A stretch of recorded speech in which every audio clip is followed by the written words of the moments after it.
Oui, mais écoutez, moi je suis super contente en plus que vous ayez pensé à moi, que vous ayez pu me trouver, parce que je passe de plus en plus rarement sur Facebook aussi, parce que très peu par mes à côté. Je pense que vous êtes assez sérieuse et assez fiable pour faire cette interview en live et tout ça. Surtout qu'il y a énormément de personnes qui sont en demande de savoir et de connaissances, de partage. Donc franchement, c'est un honneur pour nous de vous accueillir sur notre groupe et sur ce live, quoi. Merci. Alors donc voilà, donc tout à l'heure je vous demandais justement comment vous vous êtes rendu compte que vous avez cette capacité de médiumnité. Alors tout simplement, moi c'est un don de naissance comme on dit, hein, même si ça fait un petit peu produit marketing, ça existe. Voilà, les dons de naissance existent.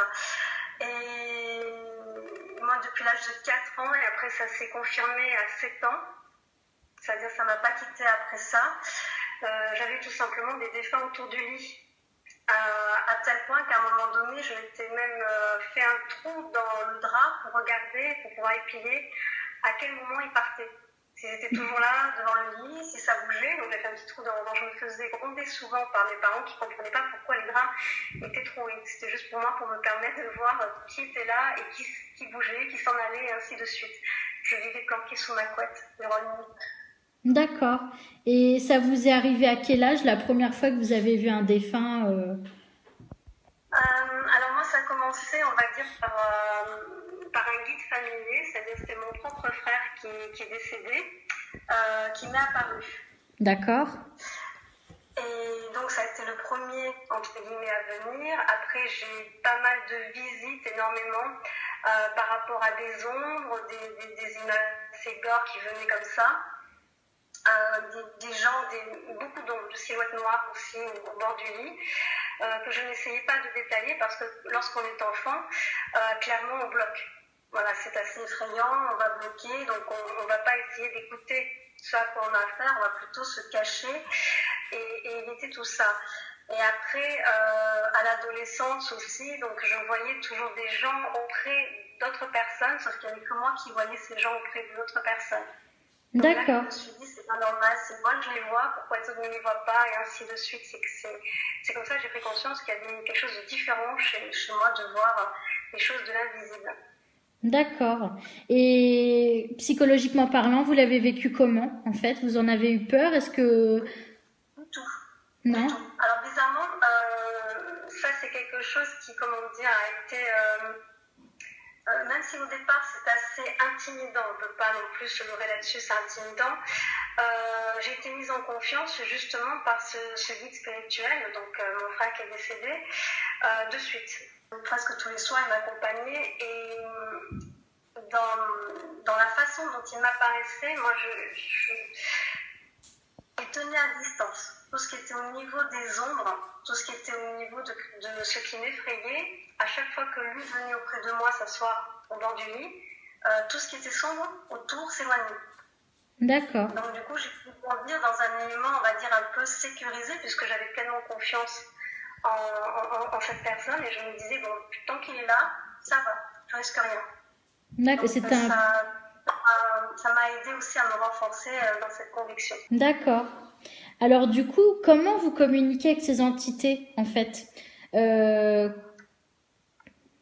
Alors au niveau de tout ce qui est au niveau des entités, alors moi je fais un distinguo entre les deux, entre le terme esprit et le terme entité. D'accord. Pour moi, les esprits, ce sont les défunts.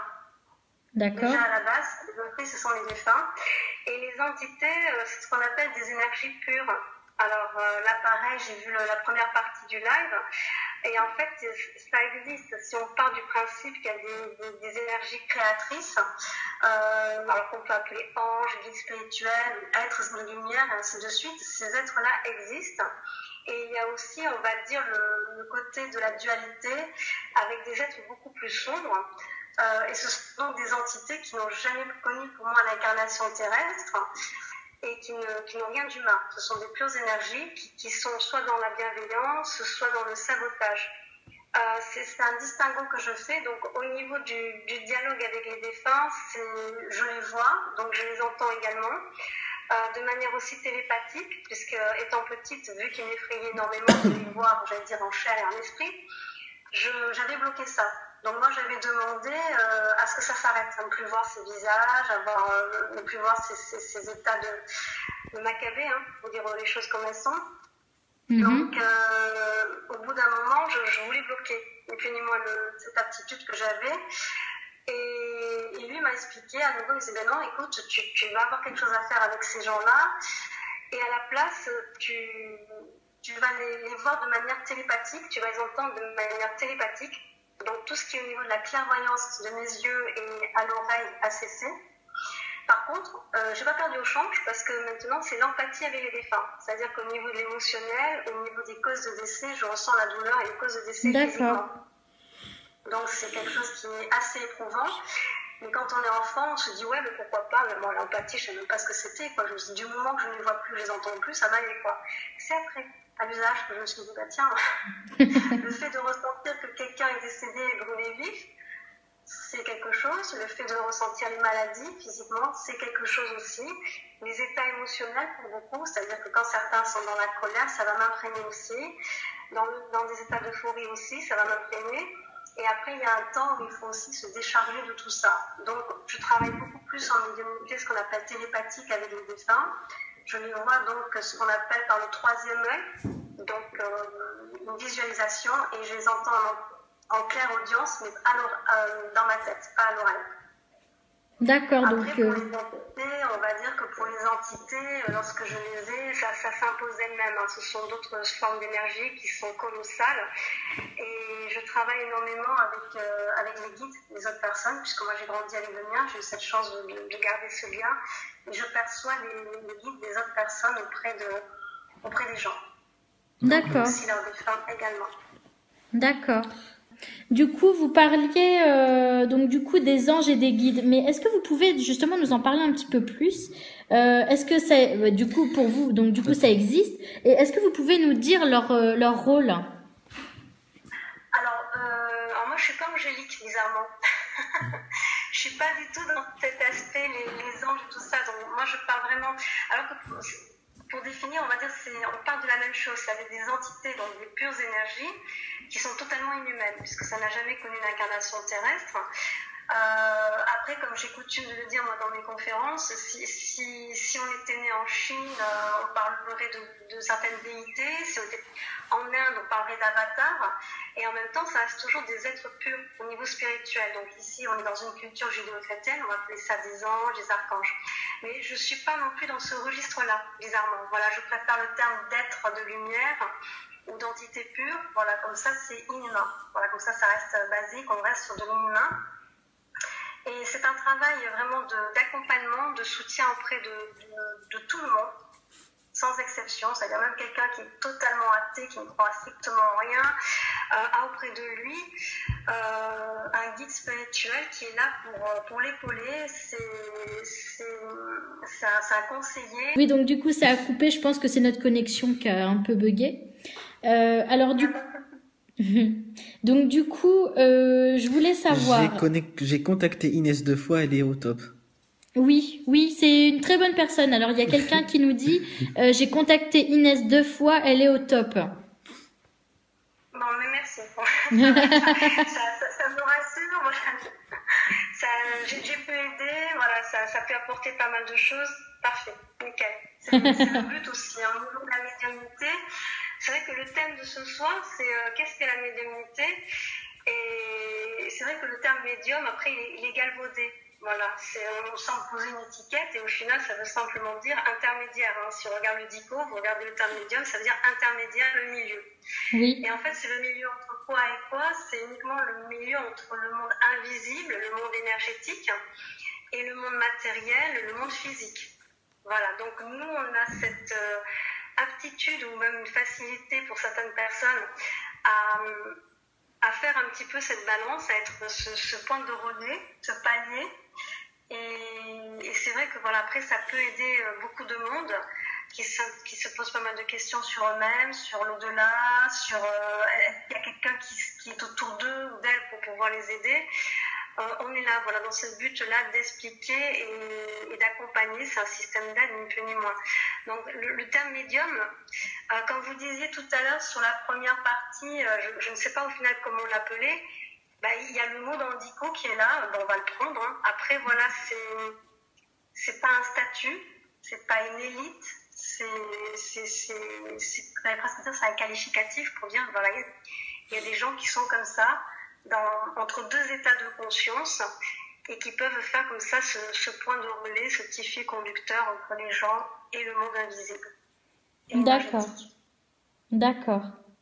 Alors, du coup, oui, donc je voulais parler, tout à l'heure, vous nous parliez des chakras.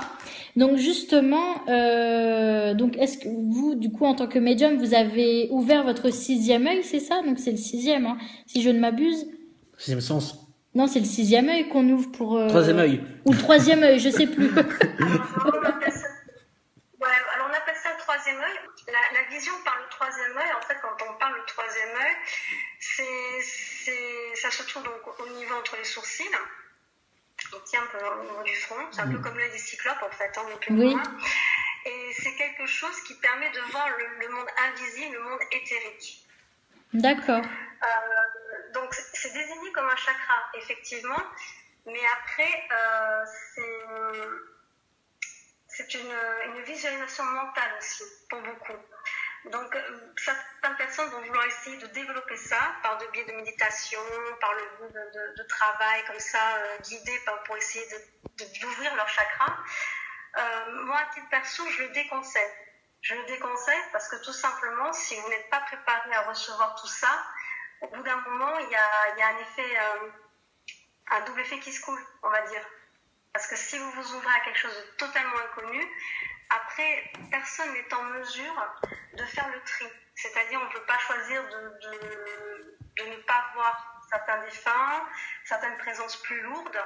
Voilà, comme j'ai expliqué souvent, on ne peut pas avoir de médiumnité à la carte. Oui. Certains voudraient ouvrir les choses pour être en lien, en relation avec leurs proches disparus ou pour acquérir d'autres éléments par rapport à leur éveil spirituel. La finalité, elle est juste, elle est très bonne. Mais dans les faits, on ne peut pas trier en se disant, moi, tout ce qui est vilain, pas beau, je ne veux pas le voir. Je veux voir que les gens qui sont partis. Je veux voir que mes guides. On ne peut pas trier. On le subit pleinement. Donc, c'est vrai que dès qu'il y a du forcing au niveau des chakras pour ouvrir certaines perceptions, perso, moi, je suis contre parce que je me dis, faites attention à vos vœux. Parce que s'ils se réalisent, vous ne pourrez peut-être pas être assez apte à le gérer après. Ouais. Que ce soit émotionnellement ou psychologiquement, il y a un impact derrière, il y a beaucoup d'impact. Donc, il faut arrêter, entre guillemets, de dire, pour ma part, quand on dit tout le monde est médium, moi je dirais plutôt tout le monde est très intuitif. Tout le monde est sensible, tout le monde a du ressenti, tout le monde a de l'empathie. Mais après, est-ce que tout le monde est capable de vivre H24 avec des défunts tout autour, des énergies un peu plus ou moins lourdes? C'est une autre paire de manches, quoi. C'est autre chose. D'accord. Oui, bah oui, c'est sûr, oui. Il y a beaucoup de gens qui se servent de la tristesse des gens pour se remplir les poches. C'est qui dit ça? Oui. Ad, d'accord. Oui. Ah oui, voilà. Donc là aussi, pareil, ça c'est, on va éviter les préjugés en se disant tous les bénévoles sont gentils, bienveillants, tous les pros sont des charlatans ou abusent de la tristesse des gens. C'est totalement faux parce que moi j'ai connu des bénévoles qui ont fini gourou, ni plus ni moins, uniquement pour leur ego, c'est-à-dire qu'ils étaient là parce qu'ils avaient un public et ça les flattait aussi. Comme je connais moi-même, comme citer, mais d'autres aussi heureusement, qui sont professionnels et qui ne sont pas là non plus à monnayer à prix d'or leur temps et leurs aptitudes. Voilà, moi je prends un exemple tout couillon, quand vous avez des séances de contact avec les défunts qui plafonnent à 150 €, c'est de l'abus. Ah oui, oui. Clairement. Quand vous plafonnez des séances, on va dire dans une trentaine d'euros, cinquantaine d'euros, je dirais c'est un temps normal de travail. Je prends un exemple encore tout bête pour amener les choses à leur juste valeur. Quand vous faites venir un artisan à la maison, il vous facture les frais de déplacement à hauteur de 30 €. Oui. Donc voilà, c'est juste pour amener dans cet ordre d'idée que voilà, il y a certaines personnes qui professionnalisent leur aptitude, que ce soit dans le magnétisme, la radiesthésie, la médiumnité ou autre, il ne faut pas associer comme ça l'amalgame. Tu es monnaie, c'est un charlatan, tu abuses des gens. Exactement. C'est un raccourci un peu trop dans le préjugé, je pense. Bah, je pense que tu es bien placé pour le dire, toi aussi, Alex. Parce que, comment s'appelle mon ami? Donc, vous le voyez pas, enfin, vous le voyez, mais il est là. Donc, en fait, mon ami, en fait, est magnétiseur et on lui a, quand il faisait ça, en fait, je dirais bénévolement, donc il aidait les gens gratuitement et tout ça. On lui disait, mais pourquoi tu te fais pas payer, en fait? Mais t'es un charlatan. Et à partir du moment où il s'est fait payer, les gens, alors c'est ça qui est un peu bête d'un sens. Les gens, ils ont plus eu tendance à le croire plus. Et puis d'un autre sens, ils disaient ah bah oui, vous faites payer, mais finalement, est-ce que c'est vraiment vrai? Les gens sont toujours dans le doute, en fait, sont toujours. Non, il y en a qui disaient que j'étais pas cher, donc j'étais un charlatan. Voilà, il y en a qui disaient oh bah il est qu'à 30 € de la séance ou 20 € parce qu'avant 20 €, j'étais à 20 €. avant il était à 20 € la séance. Ah bah oui, vous êtes un charlatan, c'est pas possible, vous pouvez pas mettre une séance à 20 € quoi. Alors les gens sont beaucoup là-dedans, quoi. Et c'est vrai que c'est compliqué. C'était pour ceux qui n'avaient pas les moyens, qui peuvent avoir les moyens. Bah oui. Donc en fait, voilà, ça revient à ce que vous dites. Oui, les gens sont beaucoup dans cette critique-là, en fait. Et après, moi, j'ai commencé aussi à tarifer parce que je ne faisais plus que ça. Donc c'était un travail constant. C'était les journées pleines. Hein. Et aussi pour limiter les abus. Parce que là, clairement, quelqu'un qui est bénévole... il y a de l'abus derrière aussi. C'est-à-dire que les gens vont venir en disant, ben voilà, si vous l'avez fait 1 fois, 2 fois, 3 fois, il y a presque, voilà, on est trop en demande. Et ça limite aussi cette dépendance par rapport à la médiumnité, le fait de tarifer. Et en même temps, c'est un juste équilibre. Alors, je dis pas, j'aime pas du tout cette idée de l'argent est une énergie, ça, je déteste ça. Mais ça reste quand même un juste équilibre. Voilà, parce que bon, il y a quand même du temps qui est passé, il y a de l'énergie qui est donnée. Et on a nos factures à la fin du mois comme tout le monde. Donc c'est vrai que voilà, il ne faut pas cataloguer en disant tu monnaies, c'est pas bon, tu monnaies pas assez, c'est que t'es pas compétent, tu monnaies trop, t'es un charlatan, t'es un bénévole, t'es tout gentil. Voilà, donc il faut replacer les choses. Après, on va pas se leurrer là-dessus très très longtemps. Tout ne fonctionne après que par le bouche à oreille. C'est-à-dire que si vous tombez sur quelqu'un qui est complètement incompétent ou complètement au perché, ça va faire vite aussi la tournée et les gens ne vont plus recommander telle personne, que l'on soit bénévole ou que l'on soit professionnel. On va dire voilà, bah écoute, celui-là évite-le parce que vraiment il y a quelque chose qui cloche, celui-là évite-le parce qu'il n'est pas habilité, il n'est pas apte, il n'est pas assez expérimenté. Voilà, que ce soit bénévole ou pas, au final ce sont les gens qui vont faire tourner comme ça par le bouche à oreille énormément. C'est la meilleure chose qui puisse arriver, quoi. Bah oui, c'est ça, c'est le bouche à oreille, c'est exactement ça. Question à Inès, je vois beaucoup de monde en rêve, que je ne connais pas. Je suis persuadée que c'est des défunts. Que dois-je faire pour les aider? Alors, au niveau du rêve, la grande difficulté du rêve, c'est de savoir quelle est la part de vérité. Je vais prendre un exemple tout bête là aussi. Si vous êtes tout le temps axé sur le paranormal, l'ésotérique, les lectures spirituelles, les vidéos YouTube qui vous parlent des défunts, si c'est quelque chose qui fait partie intégrante de votre vie, que vous le cultivez, au bout d'un moment, il y a le psychisme, il y a le mental qui va travailler dessus. Et ça peut même être de l'ordre du fantasme au niveau des rêves. C'est-à-dire que la personne peut être conditionnée dans cette idée, est-ce que je ne retrouve pas les défunts? De l'autre côté, ça peut effectivement être vraiment des esprits qui viennent vers vous. J'ai certaines amies qui sont aussi médiums et qui travaillent essentiellement par le biais des rêves. À nouveau, la difficulté, ça va être de prouver la véracité du défunt. Est-ce qu'il existe? Est-ce qu'il a donné un nom? Est-ce qu'on peut le retracer? Est-ce que, mettons, dans les jours suivants, on va rencontrer quelqu'un de sa famille qui va nous en parler en disant écoute, j'ai perdu quelqu'un il y a 3 mois, il s'appelait Pierre. Punaise, j'ai rêvé d'un Pierre il y a 3 mois et comment il est parti d'un accident de voiture. J'ai rêvé, voilà. On peut faire des liens comme ça. Mais la grande difficulté du domaine des rêves, c'est est-ce que c'est de l'ordre du mental, du psychisme qui travaille gros parce que vous êtes focalisé sur le paranormal, ou est-ce qu'effectivement c'est une vraie rencontre? Là, on pourrait lever le problème en se demandant est-ce que c'est ressenti comme du vrai, du réel, comme les gens qui ont perdu un proche et qui le retrouvent justement par le biais du rêve et qui se trouvent très émus au moment du réveil parce que pour eux c'est une rencontre réelle, concrète. C'est quelque chose dans l'émotionnel qui est très très fort et ça laisse aucun doute qu'il y a eu vraiment une retrouvaille. Donc si on est dans ce registre-là, après pour les aider, C'est une pensée, c'est allumer une petite bougie, peut-être une prière, ou simplement leur dire, écoutez, j'ai pris conscience que vous étiez là, et mes pensées vous accompagnent, essayez de passer à autre chose. Mais on ne peut pas intervenir plus. C'est le problème avec les rencontres en rêve. D'accord. Entre les ressentis et l'empathie, quelle est la différence? L'empathie, c'est ressentir les gens, les émotions. Oui, enfin, du coup, oui, c'est quoi la différence entre tout ça? Parce que les ressentis, alors c'est un degré en dessous. C'est un degré en dessous, c'est-à-dire que vous allez percevoir un mal-être au niveau de la personne, mais sans pouvoir le définir pour autant. C'est-à-dire que quelque chose ne va pas. L'empathie, c'est que vous ressentez à 400% le mal-être de la personne et vous savez pourquoi elle est dans cet état. Également, au niveau de l'empathie, ça aussi c'est quelque chose que je traite souvent lors de mes conférences. L'empathie n'est pas du tout un don, n'est pas du tout une capacité surnaturelle. Même les animaux ont de l'empathie. Hein. C'est-à-dire que quand vous vous blessez, quand vous avez mal quelque part, moi je vois mon chat par exemple, s'il y a quelque chose, je me suis pété le pied ou quoi, bizarrement le chat n'en sait rien, je me suis pété le pied. Il va venir se coucher dessus.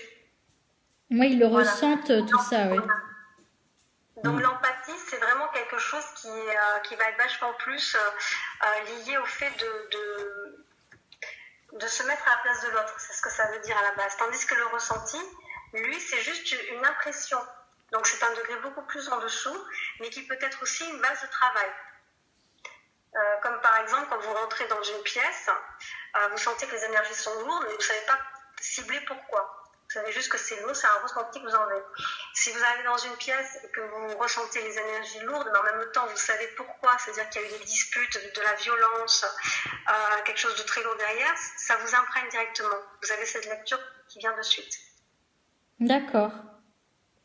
Voilà pour la réponse du coup. Au niveau du ressenti, on peut passer à autre chose assez facilement, tandis que l'empathie, c'est quelque chose qui vous submerge. C'est-à-dire qu'avant de s'en défaire, ça peut demander un peu plus de temps. D'accord. C'est un degré. Donc c'est vrai, ouais, c'est... D'accord, c'est vraiment l'émotion telle que nous, on pourrait la ressentir en tant qu'individu, quoi. Oui, tout à fait. D'accord. Tiens, tant qu'on a cette question-là, c'est pareil, il y a beaucoup de personnes, quand ils vont sur des lieux d'enquête ou dans des lieux, même sans enquêter ni rien, moi, personnellement, je ressens des maux de tête. D'après vous, c'est psychologique Oui, psychologique, ou est-ce que c'est lié à une entité? Est-ce que c'est... c'est ça, moi je me pose beaucoup cette question aussi. Alors, je peux dire les deux, mon colonel. Les deux, parce que déjà dans le contexte, dès lors que vous travaillez sur des sites chargés, c'est votre boulot. Donc vous êtes déjà conditionné dans cette idée qui peut être anxiogène en fait, ni plus ni moins. Donc vous pouvez avoir une charge de tension à ce niveau-là qui peut expliquer les maux de tête. Donc là on part sur quelque chose de purement rationnel et médical, comme une tension, comme un coup de tension. Et après, la question serait de voir si justement vous pouvez ressentir cet même état de maux de tête dans un lieu lambda, c'est-à-dire dans l'appartement d'un copain ou d'une copine, en sachant que par exemple il y a son grand-père qui est là, défunt, à côté. Auquel cas, si justement il y a c'est un peu comme un forcing au niveau de l'au-delà, c'est-à-dire qu'un esprit, ça va passer par la communication télépathique. D'accord. D'entrée de jeu. Et en fait, quand l'esprit essaie de faire cette communication télépathique avec vous, ça crée un choc au niveau des énergies. Au niveau de votre aura, qui est votre premier bouclier, qui va faire de la résistance en disant non, attends, tu passes pas les limites, je me laisserai pas imprégner, j'ai pas envie d'écouter, ou je suis pas dans cette idée-là. Et lui qui toque à la porte comme un dingue en disant si, écoute-moi, laisse-moi entrer, je sens que tu as une sensibilité particulière, j'ai envie de communiquer avec toi. Les esprits n'ont pas d'aura, mais ce sont des ondes qui percutent la vôtre et qui peuvent justement, au bout d'un moment, causer de terribles maux de tête. Donc forcément, là aussi, par rapport au monsieur là, qui a posé la question, nécessairement, si vous bloquez dans l'idée de c'est quelque chose qui me veut du mal, eux vont forcer d'autant plus pour prouver qu'ils sont peut-être pas mauvais, ou peut-être que si d'ailleurs, mais ils vont toujours essayer de tenter de forcer la communication. Donc vous mettez inconsciemment ou consciemment dans un état de défense, et ça fait une confrontation entre deux champs énergétiques. D'où la sensation au niveau du plexus solaire, puisque le plexus solaire, c'est aussi l'un des chakras qui permet ces échanges avec le monde spirituel, le monde énergétique.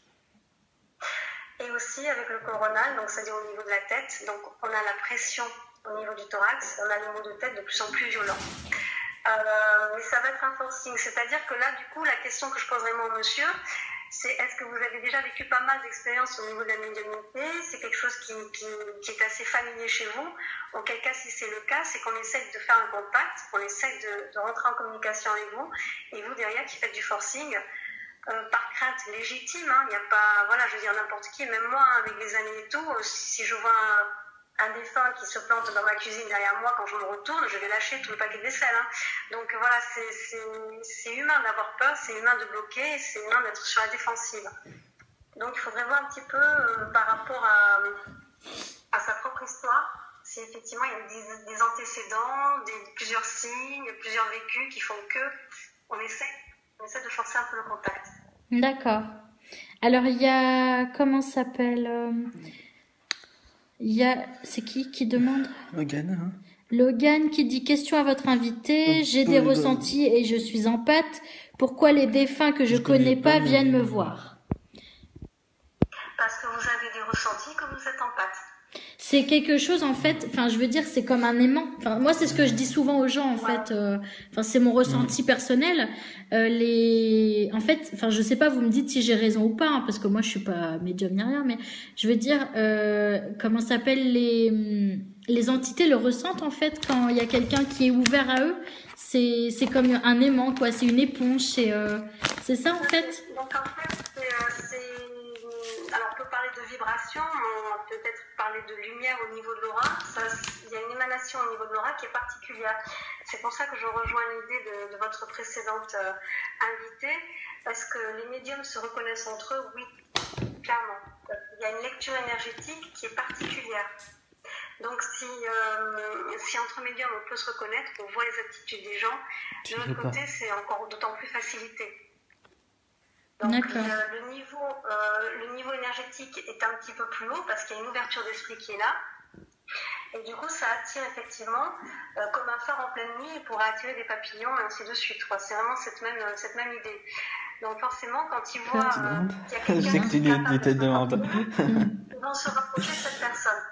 Par curiosité d'abord, et si la personne a en plus un intérêt avec le paranormal, là ils vont chercher le contact. Ils vont se dire, bah tiens, puisqu'elle est pas réticente à cette prise de contact, je vais un petit peu forcer les choses, voir jusqu'où je peux aller. D'accord. Ok. Je demanderai pas, faut pas rêver toi. Demande toi si tu veux. Pourquoi tu veux pas demander? J'allais pourquoi? T'as peur? Bon, je sais pas moi. On m'a déjà dit donc je vais pas. Parce qu'en fait, si vous voulez, il y a des personnes qui nous ont dit en fait que Alex pouvait avoir des capacités de médiumnité, mais après on n'a jamais vraiment su si c'était vrai ou pas. Parce que t'as vraiment jamais vraiment pu voir ou... Enfin, on a entendu des choses, même moi j'ai entendu certaines choses et tout ça. J'ai eu plusieurs cas de... Voilà, et on m'a dit que je n'étais pas médium. Alors, je me pose des... Alors, il y en a qui m'ont dit que j'étais médium et d'autres que je ne l'étais pas. Mais c'est pour ça qu'on se pose la question tous les deux de savoir si c'est le cas ou pas et on a du mal là-dessus, quoi. C'est surtout ça. Alors, moi, je dirais là comme ça d'entrée de jeu, hein, parce qu'après, je ne suis pas familière avec votre groupe. Donc, je ne vous connais pas plus que ça, c'est vrai? Bah oui, c'est vrai, oui. Je suis impartiale. J'avais juste vu une de vos vidéos, c'est là qu'on s'était entretenu, qu'on s'était trouvé aussi. Et pour moi, les deux, vous êtes médium. Hein. D'accord. Clairement, vous êtes médium. C'est juste qu'après, vous avez un regard qui est tout autre, qui est beaucoup plus rationnel, qui a besoin d'avoir d'éléments tangibles, qui a besoin d'avoir des preuves. Donc du coup, tout ce qui est au niveau de la médiumnité, on va dire extrasensorielle, c'est un petit peu comme de la poussière qu'on va mettre un peu sous un tapis. Ça peut gêner, on n'a pas trop envie de s'en mêler, on reste sur un terrain connu qui est le monde matériel aussi, et en même temps vous êtes totalement ouverts l'un et l'autre par rapport à vos propres ressentis, par rapport même à votre empathie. Ouais, bah c'est ce qu'on C'est-à-dire pensait. que vous percevez les choses, vous ressentez les choses, mais si je peux garder et pas franchir cette frontière entre j'ai envie de m'y mettre franchement, et non, je préfère garder un petit peu ma zone de sécurité, je suis juste ce qu'on appelle sensitif. Enfin, en tout cas, moi je les appelle comme ça, les sensitifs, je ne sais pas si c'est un terme qui est usité. Donc, c'est-à-dire des personnes qui sont bien au-delà de l'intuition et qui arrivent à avoir des sens extrasensoriels assez aiguisés. Et pour autant, ne souhaitent pas ou font le choix ou ne peuvent pas établir le contact de manière franche.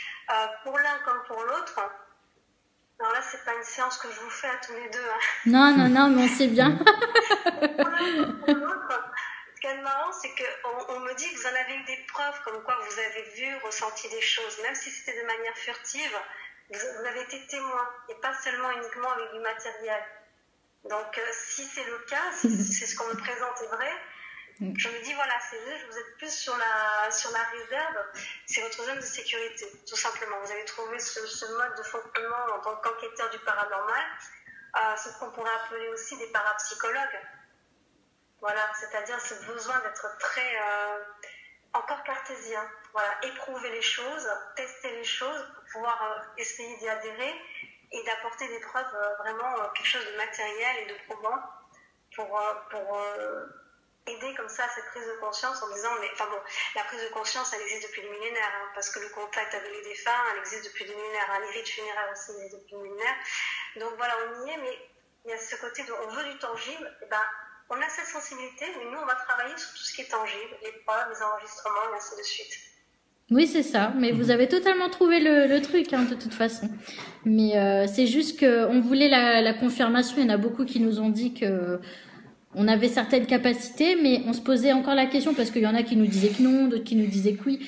Alors bon, on reste toujours là-dessus. Et c'est vrai que nous, en tant qu'enquêteurs paranormal, on est beaucoup, entre guillemets, critiqués parce que quand on fait une enquête vidéo qu'on va poster sur YouTube et tout ça, si tout de suite Déjà, il faut savoir qu'en tant qu'enquêteur, les ressentis ne sont pas considérés comme des preuves. Donc, dès qu'on va dire des ressentis, des trucs comme ça, tout de suite, on est des extraterrestres. Hein. Donc, en fait, c'est ça le problème. Je pense que la médiumnité et être enquêteur, c'est pas, comment je dirais, comment je pourrais dire ça, c'est pas, on peut pas les lier tous les deux, quoi. C'est vraiment deux trucs différents. Enfin, je pense, Moi, je pense à qu'on mon peut avis. lier, non Hein? De quoi? Non, je pense pas qu'on peut lier parce qu'en tant que, comme disait Inès, en tant que enquêteur paranormal, on va toujours demander du tangible, du rationnel, les preuves. En fait, on veut vraiment les preuves A à Z de ce qu'on avance. En tant que médium, il faut vraiment qu'on lie à son instinct, enfin, ses ressentis. Il faut qu'on se fasse confiance à nous, quoi, en fait. Donc, Non, et non. non. Non, parce qu'au niveau de la médiumnité, clairement, hein, ça par contre, ça c'est ma ligne de conduite. J'ai branché le téléphone. Ma façon de travailler. Au niveau de la médiumnité, quand vous arrivez chez un médium, vous ne connaissez rien. C'est-à-dire que même moi, quand je travaille sur des cas de hantise, on me demande passe à la maison, qu'est-ce que tu perçois? Et je dois exprimer ce que je vois et ce que je perçois. C'est une nécessité. Ah bah attends. C'est-à-dire que déjà pour nous aussi en tant que médium, la nécessité de la preuve, elle s'impose.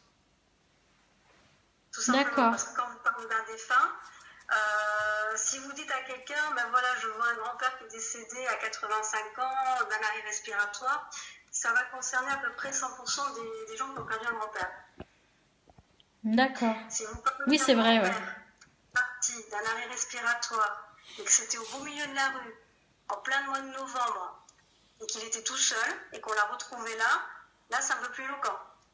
Voilà, donc il y a quand même une nécessité, entre guillemets, d'apporter la preuve de ce qu'on avance. C'est-à-dire que le ressenti est juste une petite base de travail. Et après tout le reste, moi quand je travaille avec les médiumnités en salle ou les guidances en salle, les gens, je ne les connais pas ni David Adam, ils ne me connaissent pas non plus. Ils arrivent avec la photo d'un défunt, ou alors ça se fait directement au feeling, c'est-à-dire sans avoir besoin de la photo.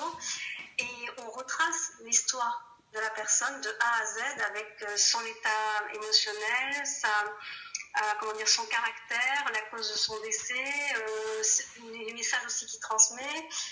Quand il nous annonce des choses que de son vivant, il ne pouvait pas connaître, mais dont il parle parce que lui en avait connaissance une fois de l'autre côté, le médium, en toute logique, n'est pas en mesure de savoir ces choses-là. Donc c'est autant d'éléments probants. Si vous arrivez chez un médium en disant, écoutez, j'ai perdu telle personne dans telle condition et tout, si vous apportez tout sur un plateau d'argent, la personne en face peut vous broder n'importe quoi. Oui, c'est vrai. Donc nous, chez nous, enfin pour ma part en tout cas, avec les vrais médiums, le silence est d'or. C'est-à-dire vous arrivez et vous dites simplement la raison de votre venue, j'ai perdu quelqu'un, ou je cherche à rentrer en contact avec un guide, ou pour autre chose, les vies antérieures, la lecture de l'aura ou quoi. Et la personne travaille comme ça, sans filet, aucun. C'est une garantie. Il y a une nécessité de preuve à chaque fois. Après, à votre niveau, la preuve matérielle, moi j'ai un total respect là-dessus parce que je me dis, moi j'adorerais qu'on me mette une caméra dans la tête pour qu'on projette sur un grand écran ce que je vois et puis des micros dans mes oreilles pour vous montrer ce que j'entends et tout ça. Moi je trouve ça génial. Donc vous apportez cet élément matériel qui pour moi est très complémentaire au niveau de cette recherche de preuves de l'au-delà, de recherche de pourquoi, de comment et qu'est-ce qui se passe et tout ça. On est complémentaires, on n'est pas indissociables autant que ça au final. Mais je comprends quand même cet aspect de se dire est-ce que c'est beaucoup plus soumis à caution avec un médium? J'aurais tendance à dire oui, on est un petit peu l'enfant pauvre entre guillemets, parce que voilà, nous on est toujours tenus d'apporter des preuves et ainsi de suite. C'est la moindre chose qu'on puisse demander à un médium, parce que si un médium n'apporte pas de preuves, il dit n'importe quoi. Et justement, donc on disait qu'il y a donc des personnes qui peuvent, entre guillemets, prédire le décès de quelqu'un. Mais est-ce que vous pensez justement que la personne qui va décéder, le ressent, je veux dire, je sais pas comment s'appelle ma maman. Donc ma maman est décédée il y a 3 ans. Je me rappelle avant qu'elle décède, je la voyais regarder des choses en fait. Avant son décès, je dirais 1 ou 2 semaines avant son décès, elle regardait tout le temps la porte, elle regardait dans le vide, et pourtant elle était consciente de ce qu'elle faisait. Mais c'est comme si elle voyait en fait des êtres qui n'étaient pas là. Et c'est quelque chose qui m'a toujours marqué en fait, de me dire tiens, est-ce qu'elle voit quelque chose? Alors c'est ça la question que je me posais. C'est pas impossible, c'est pas impossible du tout, parce que ça j'ai eu le cas avec d'autres personnes où justement sur des fins de vie, ils voient certains de leurs proches qui viennent pour les accueillir. Et j'ai eu le cas tout récemment avec une dame que j'ai eue en consultation qui est sa maman en fin de vie là. Et je lui ai expliqué, mais écoutez, cette dame avait un frère et son frère se présente déjà à elle. Elle m'a dit oui, je le sais parce que je le ressens. Et elle m'a dit comme quoi elle avait vu plusieurs fois venir. D'accord. Dans sa chambre. Donc c'est pas du tout impossible, et ça j'y crois, et en même temps c'est quelque chose qui est rassurant aussi. On parle souvent de ce tunnel. Souvent de ce tunnel où on a nos proches défunts qui viennent nous accueillir. Et là la question se pose, c'est justement est-ce que des fois ils viennent pas un petit peu anticiper avant ce passage dans le tunnel pour essayer d'apaiser autant que faire se peut la personne qui va bientôt partir, pour faire cette transition de vie à trépas de manière la plus douce possible pour essayer de rassurer autant que faire se peut. J'y crois dur comme fer. Et j'ai eu plusieurs témoignages dans ce sens, donc je peux caler dans ce sens aussi. D'accord. Et disait, j'ai remarqué que beaucoup de médiums étaient en couple avec des médiums, ils s'attirent, moi c'est mon premier critère. Voilà. Si tous les médiums devaient se mettre en couple avec des gens qui sont médiums, il y en aurait encore plus qui seraient célibataires, je pense, parce que bon, c'est pas tout le temps que ça tombe comme ça. Donc voilà, il faut trouver déjà quelqu'un avec qui on se correspond. Après, on en discute, on voit si ça marche ou pas.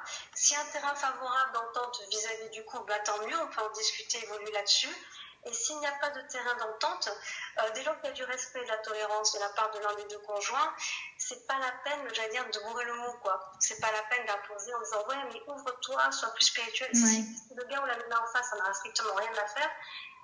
Fort heureusement, je pense que le couple se construit autrement que sur la spiritualité. Donc voilà, on laisse ça, on garde ça pour soi, c'est notre petit jardin secret, on est là-dedans. Et le couple se forme parce qu'on est complémentaires l'un de l'autre et ainsi de suite. Après, le fait que des médiums puissent se mettre en couple, oui, mais après on évolue aussi. Voilà, vous avez une sensibilité avec Alex, voilà, vous êtes aussi comme ça, raccord sur la même longueur d'onde. Voilà, vous êtes trouvés comme ça aussi, donc ça fonctionne comme ça. Mais voilà, c'est pas le passage obligé pour être heureux. Voilà, ou rechercher ça non plus. Voilà, rechercher ça non plus, c'est pas ça. Ça fausse un peu pas mal de choses. Mais sauf faire un petit peu Cupidon, on va dire, et les choses de la vie. Et du coup, oui, donc vous avez des enfants. Est-ce que vous savez si vos enfants ont ces capacités-là? Alors j'ai un grand de 14 ans, alors lui il est plus dans le magnétisme, ce qu'on appelle aussi les sourcils. D'accord. Donc lui il ressemble, mais de manière, voilà. Alors là pareil aussi en tant que maman, en tant que maman et en tant que médium, quand j'ai eu mes enfants, je ne les ai pas éduqués là-dedans du tout. Les trois présentent des choses, après je pense qu'ils voudront, ça évoluera comme ils voudront, mais oui les trois sont là-dedans. Donc don héréditaire, ouais je pense que oui, parce que beaucoup de médiums ont des enfants médiums, beaucoup de magnétiseurs ont des enfants qui deviennent magnétiseurs. Il y a comme une continuité. Ouais. J'ai une question pour Inès. Depuis quelques jours, j'ai beaucoup de sifflements aigus dans la tête, des vibrations, est-ce que ça peut être un début de clairaudience? Alors, moi j'ai toujours une approche très cartésienne et très rationnelle, même en étant médium. C'est-à-dire qu'à la base, dès qu'il y a un souci, que ce soit au niveau des yeux, dès que c'est un souci au niveau des oreilles, allez voir le doc. Faites un bilan. Parce que si on part dans l'idée, je vois des petites étoiles devant mes yeux, j'ai la clairvoyance qui s'éveille, j'entends des sifflements à l'oreille, j'ai la clairaudience qui s'éveille. Si on passe à côté de quelque chose de purement médical, ce serait dommage. Et après, on peut poursuivre un leurre aussi, pour l'idée de se dire j'ai une clairvoyance ou une clairaudience qui s'éveille, alors que pas du tout. C'est pas du tout ça, c'est purement physiologique. Donc une fois le bilan, c'est-à-dire ORL, une fois le bilan par le doc fait, que le gars il vous dit il n'y a strictement rien, tout est nickel, là on va commencer à parler d'éveil de la clairaudience, ou même sans viser non plus la clairaudience, de percevoir justement cette insistance de l'autre côté du monde invisible à essayer de rentrer en contact avec vous. Là aussi pareil, hein, j'ai des gens qui ont de la clairaudience depuis 5 ans, qui ont des acouphènes ou des sifflements à l'oreille depuis 5 ans et qui ne comprennent pas, alors qu'il n'y a strictement rien au niveau médical, et qui ne comprennent pas pourquoi la clairaudience ne vient pas. Parce que ces personnes sont médiums, elles ont déjà attesté par rapport à leurs aptitudes et tout, donc elles sont clairement médiums, mais elles regrettent limite de ne pas avoir cette clairaudience. Et là, je les invite toujours à se poser la question, mais vous recherchez à avoir la clairvoyance ou la clairaudience, mais si vous êtes plus sur du télépathique, il faut laisser venir déjà ce pourquoi ça marche en fait. Et les gens me répondent en général, oui c'est vrai qu'au niveau de la télépathie ça marche super bien, j'ai des visions, j'ai des flashs, j'entends des voix dans la tête et après quand je les présente, c'est du concret et tout, il n'y a pas de souci là-dessus. En face j'ai toujours quelqu'un qui vient valider ce que je perçois, ce que je vois en vision ou en dialogue télépathique. Donc disons que la quête entre guillemets des clairsens, que ce soit au niveau de la vue ou au niveau de l'oreille, je trouve que c'est dévaloriser la médiumnité en tant que telle, puisque moi j'ai fait le choix de faire que par de la télépathie, donc j'ai tout ce que j'entends dans la tête et je vois intérieurement par visualisation, et ça me suffit amplement. Je crois même que j'aurais les chocottes si je commençais de nouveau à les voir en vrai et à les entendre à l'oreille. Donc je préfère, je suis bien contente dans ce milieu-là parce que du coup c'est moins impactant. Le fait de travailler par télépathie, parce que du coup je peux gérer pas mal de choses et mettre des limites, tandis que quand vous avez un défunt qui se présente droit devant vous, en chair et en esprit, ou quelqu'un qui vous parle à l'oreille d'un seul coup, ça peut être là aussi choquant. Donc il faut avancer prudemment et recevoir ce qu'on vous donne et arriver à travailler déjà avec ce qu'on vous donne. Et après, petit à petit, ne commencez pas à viser je veux être clairvoyant, je veux être clairaudient. À la limite, on s'en fout. Déjà, faites du bon boulot avec ce qu'on vous donne. Sachez travailler avec ce qu'on vous donne. Déjà, à la base, laissez parler un petit peu tout ça, là, c'est un travail. C'est un apprentissage. Donc, on fait venir les choses petit à petit. Après, on verra ce qu'il adviendra. D'accord. Patricia qui dit l'année passée, le grand-père d'une amie que j'ai beaucoup soutenu sur la fin, quand il est décédé, pile poil à l'heure où il est parti, ma sonnette a sonné, à savoir que la pile était plate depuis un moment. Donc est-ce que ce serait ce défunt-là qui aurait fait sonner la sonnette? Ça peut être un signe, hein. Ça peut être un signe. là, par contre, j'en appelle à vous, à vos propres expériences en tant qu'enquêteur du paranormal. En général, tout ce qui est utilisation des ondes magnétiques, électromagnétiques, ils sont assez forts de l'autre côté pour le faire. Ça, c'est quelque chose qui est assez reconnu et ça revient assez souvent. Voilà, ça passe par des ondes électromagnétiques assez souvent. Moi j'ai eu le cas d'une dame il n'y a pas très longtemps. Je lui ai expliqué que son grand-père lui donnait des signes depuis un moment. Elle me disait, ouais, mais de quel style? Je lui ai fait, en fait, il vous éteint toutes les lumières. Elle m'a dit, c'est pas électromagnétique parce que c'est vrai. Elle m'a dit, j'ai même testé. Parce que du coup, je me demandais si c'était moi qui étais étourdie au point d'avoir oublié que j'étais une lumière. Et en fait, elle a pris au mot le test, c'est-à-dire qu'elle a allumé toutes les lumières de sa maison. Elle est partie dans un café, elle est revenue, toutes les lumières étaient éteintes. Donc, moi, ce qu'elle est complètement de la tête, elle s'est dit, pourquoi vous passez pour éteindre? Et elle me disait, mais en même temps, je le comprends parce que c'est un monsieur qui a vu l'arrivée de l'électricité et tout chez lui à la maison, donc peut-être qu'il est économe et qu'il ne supporte pas de voir tout allumer tout le temps. Voilà, donc tout ce qui est au niveau de l'électricité, tout ce qui est au niveau même des PVE. Les PVE, ça c'est pas beau si je vais comprendre. Ce sont des voies donc électroniques, c'est-à-dire qu'ils ne sont pas laryngées. Ça ne passe pas par les cordes vocales. Ce sont purement des voies électroniques, puisque ce sont d'autres fréquences que les voies laryngées, donc par les cordes vocales. Donc on est sur des ondes électromagnétiques et ainsi de suite. Donc tout ce qui a attrait de près ou de loin avec l'électricité, les lignes téléphoniques, les transistors, la télé, tout ça, c'est quelque chose qui marche assez bien. Qui marche assez bien avec les défunts. Donc oui, ça peut être un signe, tout à fait. Christine qui dit merci Inès pour les réponses. Patricia qui dit ma dernière fille qui a 9 ans maintenant, de ses 3 ans à ses 6 ans, avait une amie imaginaire. Ah, les amis imaginaires, c'est un vaste sujet. Ça a sujet. Attends. Donc, de ses 3 ans à 6 ans, elle avait une amie imaginaire, et s'est avéré, en posant des questions anodines pour elle, qu'il s'agissait d'une jeune fille qui était décédée depuis au moins 100 ans. Elle ne savait pas qu'elle était morte et cherchait ses parents. Au bout de 3 ans, elle est partie. Alors, c'est vrai que le monde imaginaire, en fait, il va s'arrêter. Bon, ça existe, hein, les amis imaginaires existent, hein, heureusement. Oui, bah oui. La différence avec les défunts comme ça qui accompagnent les gens, c'est que justement, l'ami imaginaire, dans le fantasme de l'enfant, c'est quelque chose d'idéal. C'est quelque chose qui répond à ses attentes, c'est quelque chose qui ne déçoit jamais, c'est quelque chose de parfait, puisque c'est l'ami imaginaire. Donc, dans l'absolu, c'est parfait. Un défunt n'est jamais parfait. Il a des états émotionnels, il a sa propre personnalité et ainsi de suite. Donc c'est quelque chose qui n'est pas, modulable, malléable par l'esprit de l'enfant. C'est quelque chose qui est totalement indépendant de lui. Donc là aussi, il faut prêter attention. Je reviens sur une petite annotation sur l'idée que les défunts, certains défunts ignorent qu'ils sont morts. Moi, je suis totalement opposée à cette idée. Tous les défunts, sans exception, savent qu'ils sont décédés.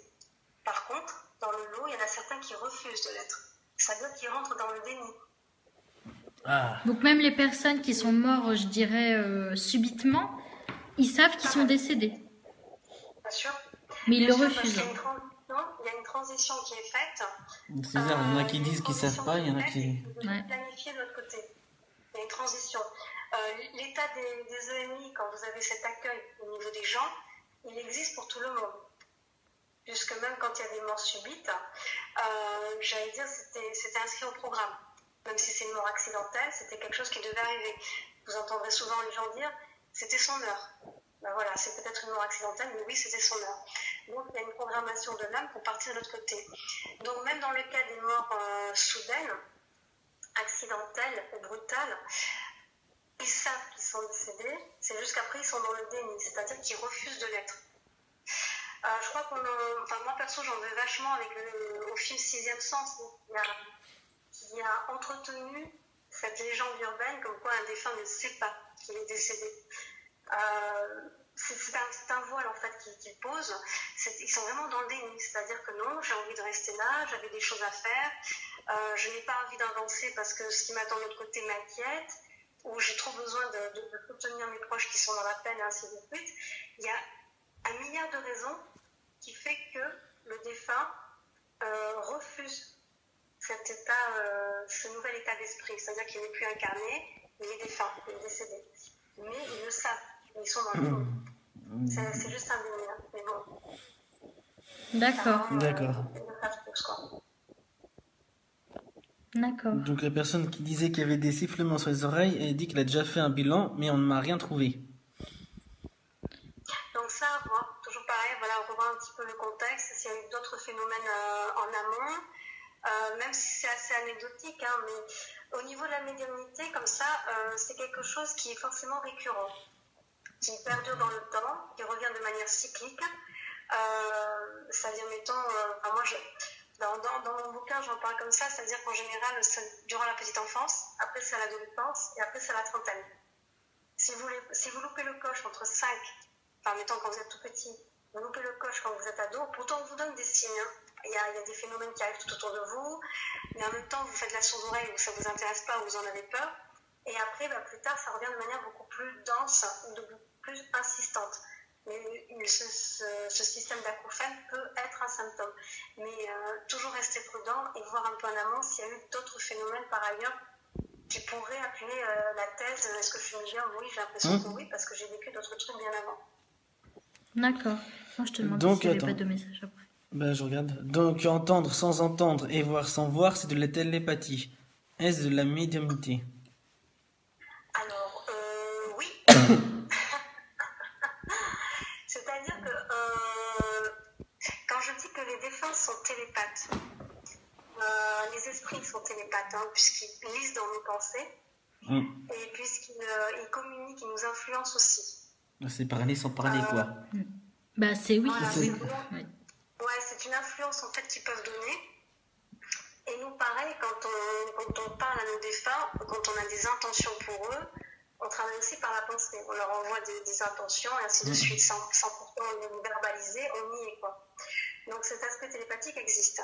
La différence entre la télépathie et la médiumnité, elle est assez facile à faire au niveau de la preuve. C'est quand j'ai eu le cas, donc ça va être assez parlant aussi, j'ai eu le cas d'un défunt qui s'est présenté pour une dame, sauf que le gars, enfin le monsieur, soyons polis, le monsieur existait à l'époque de Victor Hugo. Donc ça date. On est sur du 1800, quelque chose comme ça. Ça date et tout. Et le monsieur me donnait son prénom et m'expliquait qu'il avait été un notable dans sa ville. Alors pour moi, notable, je me dis, c'est soit un médecin, soit un conseiller municipal, quelqu'un qui avait de l'envergure du poids, ou peut-être même un maire ou quelque chose comme ça. Donc, et il était commerçant, il m'expliquait, voilà, donc il me donnait pas mal d'éléments. Et la mise dit non, pas du tout, ça ne va pas, ça va du tout, pas du tout, pas du tout. Je fais, renseignez-vous. Et ça n'a pas loupé. L'après-midi même de la séance, l'après-midi même, ma mère me dit, écoutez, je suis allée voir ma mère, je l'ai dérangée, je lui ai demandé si on avait eu quelqu'un qui était un notable dans la ville, qui s'appelait Pierre, me semble-t-il, et voir s'il avait une place, vraiment un certain statut au sein de la ville. Et la maman lui a confirmé en disant, écoute, l'arrière-grand-père était maire de sa ville. Je te montre la photo. Alors là aussi, pareil, quand je travaille avec les défunts, je ne travaille pas sur la photo des défunts, je travaille toujours sur la photo des gens qui demandent les contacts. D'accord. Et après, bon, moi, je complique un peu la sauce, là encore, je présente des photos sosies des défunts que je vois. Donc voilà, je corse un peu la chose. Avant, je m'amusais à faire des portraits robots. Mais comme dit la pub, ça c'était avant. Donc, ça prenait un temps de dingue, donc j'ai vite arrêté. Et donc après, j'ai retrouvé par rapport à des photos sosies, je me dis ça marche aussi bien. Et la Miss, elle disait, est-ce que la médium t'a donné une photo sosie, puisqu'elle travaille comme ça? Et puis oui, attends, voilà, ça ressemble à ça. Et puis tiens, voilà la photo de l'arrière-grand-père. Ah tiens, ça ressemble à 80% au bonhomme, quoi. Donc ça, moi perso, je ne pouvais pas le savoir. La jeune femme ignorait. Donc on n'est plus du tout dans le registre de ce qui est un risque de télépathie. On est vraiment sur un état de médiumnité avec un dialogue. D'accord. Donc ce sont deux choses vraiment à part. Deux choses différentes.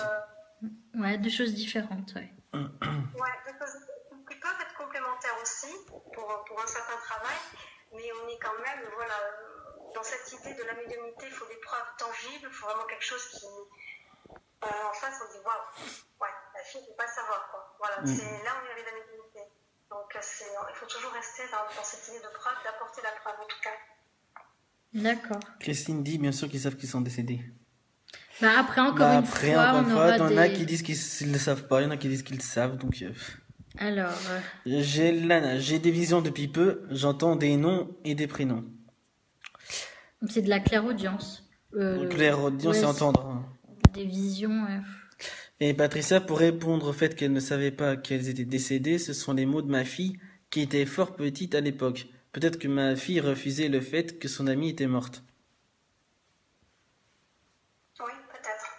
Aussi.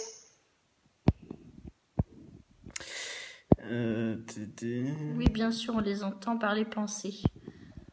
Bah, c'est de la communication télépathique, oui, c'est ça, Oui, ouais. Ouais, c'est ça. Tu parles au lieu avec les mots, c'est la pensée. Bah oui, c'est ça, ouais. C'est ça. Et il y a beaucoup de médiums qui le disent, ça, qu'il y a beaucoup de communication par rapport à... Enfin, télépathiquement parlant, je veux dire. Alors, je regarde vite fait. Ah oui, c'est ça la question que je voulais vous poser, que j'avais pas fini. C'est une dernière question que je voulais vous poser. Est-ce que vous pouvez nous expliquer la différence entre la voyance et la médiumnité? Parce qu'il y a beaucoup de personnes qui font... C'est différent encore, voyance et médium. Bah oui, mais c'est pour ça que je voudrais que, si elle veut bien nous répondre, Inès, parce qu'il y a beaucoup de personnes qui confondent en fait les deux. Alors, la voyance, en fait, c'est arriver à définir des possibles devenirs au regard de l'histoire passée d'une personne et au regard de sa situation présente. Bien sûr, toujours dans cette idée que la personne ne veut rien avant.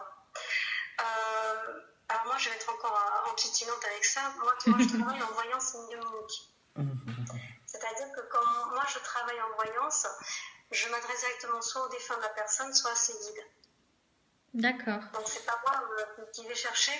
Alors ça, c'est mon point de vue par rapport à ma situation à moi. Je m'estime, moi, très mauvaise en voyance. C'est-à-dire le fait d'aller faire des questions sur des choses. Bravo. Pardon. Si j'essaye Désolée. Si j'essaye je peux arriver à avoir les situations passées et présentes, mais si j'essaye de prédire des choses, je doute de moi énormément. Alors que si je passe par les défunts et par les guides, là, je doute pas. Là, je doute pas, je me dis, c'est bon. Si je leur donne... la voyance va être... après, dans la voyance aussi, vous avez ce qu'on appelle la cartomancie. L'Anna qui s'aide avec les cartes, oui. Voilà. Un cartomancien, la cartomancie s'apprend. C'est-à-dire qu'il n'est pas nécessaire d'avoir des aptitudes extrasensorielles pour devenir tarologue. Vous pouvez apprendre à tirer le tarot. Donc, il y a une sorte d'énergie particulière, on va dire, qui vous rend sensible à une forme de communication, mais qui est très subtile par le biais des cartes. Tandis qu'un médium, dans l'absolu, n'a besoin d'un support pour travailler. Moi, quand je travaille avec les défunts, avec les guides, ou même dans la voyance médiumnique, je n'ai aucun support. Moi, je me souviens au début, quand j'allais chez les gens, pour beaucoup, je me souviens d'une dame, elle me dit, bah alors, elle me dit, vous attendez quoi? Alors, j'attends quoi? Elle me dit, mais c'est quand que vous sortez les cartes? Je lui dis, mais il n'y a pas de cartes. Et vous voyez comment vous faites? Je dis, j'ai pas besoin de cartes, je me connecte directement à autre chose et je vous donne ce que moi on me donne à vous dire. Ah, mais vous n'êtes pas... Ben non, c'est ce qu'on appelle de la médiumnité pure. Oui, il est pur, mais un pur. Pur sans pur. Peut-être voyant. Un médium peut être voyant. Il peut aussi utiliser ses supports en cartomancie et tout, ou même le pendule ou autre, ou des oracles, alors qu'un voyant n'est pas nécessairement médium. Que le tarot peut s'apprendre sans que vous ayez la moindre aptitude extrasensorielle. Vous pouvez prendre des cours de tarot et arriver à un résultat aussi tout efficace avec un tirage de cartes. C'est une sensibilité qu'il y a, mais ce n'est pas de la médiumnité, c'est encore autre chose. D'accord. Ok. Bah, en tout cas, merci pour ces réponses. Je vois qu'il n'y a plus de questions sur le live. Ils ont dit yes, enfin, je joue avec les messages. Oui, c'est bon, on est enfin à jouer avec les messages, là, c'est bon. Là, je crois que tout le monde commence à plancher, là, il se fait tard. Oui. Pour moi, c'est vraiment un réel plaisir de partager cette fin de soirée avec vous et je vous remercie encore une fois de votre invitation. Bah non, mais c'est normal, il n'y a pas de souci. Puis merci d'être venu et d'avoir répondu à toutes ces questions-là qui sont venues de partout. Et enfin voilà, c'est au plaisir de se reparler par la suite et il n'y a pas de problème. Mais je vous remercie beaucoup. Je vous souhaite à vous deux une bonne soirée. Un grand merci à Inès. Oui, merci beaucoup. Christine qui dit un grand merci à Inès. Voilà, en tout cas, on vous souhaite une excellente fin de soirée maintenant parce que c'est vrai qu'il est déjà minuit. Et voilà quoi, merci encore énormément. Voilà. On est déjà demain, ça y est, on y est. Oui, Lana qui dit merci Inès. voilà, merci Inès. C'est très très gentil. Je vous remercie à tous. Merci à tous pour vos questions. Je vous souhaite Merci. une bonne soirée, tout pareil. Merci Merci. beaucoup. Allez, au Au revoir. revoir. À bientôt.